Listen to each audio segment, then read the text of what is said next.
Я планов наших люблю громадье, размаха шаги соженьи. Эти слова Владимира Маяковского невольно приходят на память, когда окидываешь взором гигантскую панораму новостроек 11-й пятилетки. Киргизская ССР, Каракуль. Здесь, в энергетической столице республики, состоялся пуск второго агрегата Курпсайской ГЭС.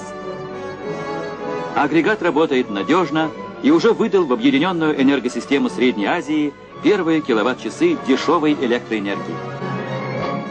Выступая на митинге, посвященном этому событию, первый секретарь ЦК Компартии Киргизии, товарищ Усубалиев, поздравил гидростроителей и монтажников с досрочным введением в строй второго агрегата Курпсайской ГЭС.